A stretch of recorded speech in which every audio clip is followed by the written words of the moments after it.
Remember how Devilman Crybaby ended? That's kind of what this felt like. Although I actually love Devilman Crybaby.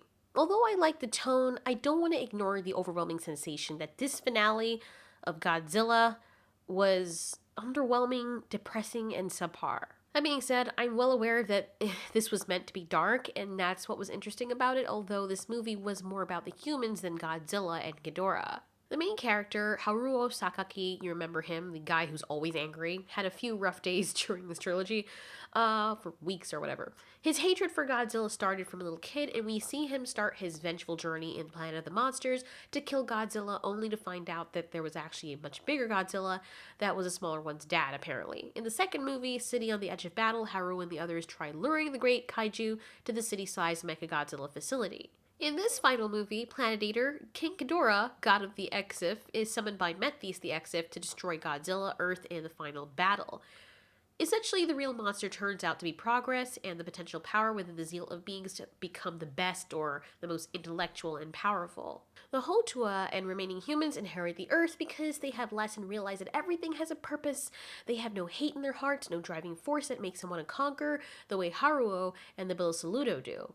It's as if the Bilisaludo and the Exifs are on each sides of the extreme. The Bilisaludo are hateful or too hateful, while the Exifs are too submissive.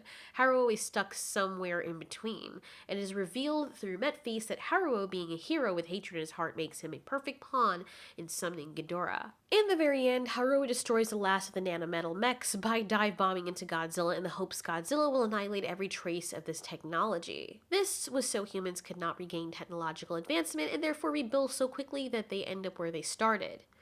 Now, I love Godzilla, and I even appreciate the undertones to this movie, but I would be remiss if I did not point out the issues I had with the movie, and even with the trilogy as a whole, or where it ended up. One of the biggest issues is that this is supposedly a finale, and we were expecting a mega showdown between the mighty King Ghidorah and Godzilla, yet there is no real fighting, and the Ghidorah himself isn't even really there. He's not real. He's a virtual apparition that's not really in this dimension. So the whole context of the fight is that this thing can hurt Godzilla, but Godzilla can't hurt it, and all that it does with its three eternally long noodle heads is bite Godzilla and hold him there while the humans just watch and narrate everything they see. This is the closest of what we see of its body. Then we find out that it's actually Mephes, the elf Exif dude, controlling the thing. The real monsters are robbed of their screen time when it's discovered that the real fight is between Mephes and Haruo. Godzilla ends up getting the upper hand later on because of Haruo, and then Ghidorah just goes away.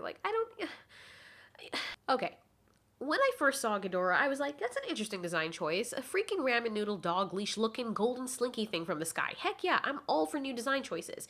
And with the way they've been building up this finale and prepping us for it, I was expecting to see more, you know, more than just a Gedudu holding a Godzizi in place for a few good minutes while nothing else happens, but a whole bunch of talking. I mean, the other movies basically set up this one, so we were hoping to see something worth having waited for. An actual, real fight between the Golden Dragon and Atomic Dinosaur. But we literally just got noodle necks. The heck, like I said, when I first saw Noodle Dragon, I was like, yeah, it's killing the people and destroying the spaceships, it's gonna get real. Then the heads descend from the sky towards Godzilla and the fight is on. We're gonna see its body soon because I'm thinking what everyone must be, if those necks are so bloody long, what does the body for that thing look like? Nothing though, because they are literally just noodles in another dimension pot. Jesus, I didn't realize how disappointed I actually was until this review now. In the end, Godzilla didn't win jack. I'm not even sure what King Ghidorah is, but he's no king and he's not Ghidorah. I'm not gonna lie, this art style was interesting and I was willing to give it a chance, and I did. But where everything led was just so anticlimactic. I don't even mind it being dark and depressing, but you know how Infinity War ended? It was dark and depressing, but you got the action you wanted, not the outcome, and you know it's not the last movie. In this trilogy, you didn't get the outcome, you didn't get the action, and this is the last movie. I give credit to Toho for trying something new, and this movie is really more about humans and how they destroy the planet, or humans, the monster makers. But with so little of action from Godzilla or any other kaiju mentioned, the movie should not have borne the name of something we barely got to see in action. It's like those video games that I always movies that always have the word dragon in it, and because I love dragons, I turn my gaze upon those titles only to find out that 99% of the time, games with dragon in the title have nothing to do with dragons, and it is annoying. The best kaiju scene is seeing Mothra for a brief moment. This was the worst of the movies in the trilogy. I actually liked the previous ones better, and the best action was the fauna themselves that attacked the people in the earlier movies. Not even Godzilla, who was very boring in his appearance through the movies. The real monster in the trilogy the whole time was Metphies, as he summoned Ghidorah to kill Godzilla, but to also destroy Earth and all life on it by using human sacrifice. I reiterate, the real fight was between Haruo and Metphies.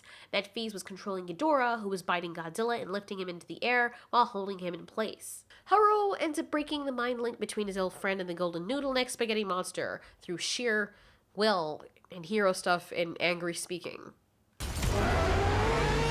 Godzilla is like, damn son, now I can touch you, atomic breath trifecta. Ghidorah just turns into like dust and stuff and just retreats back into the little holes and he's dead.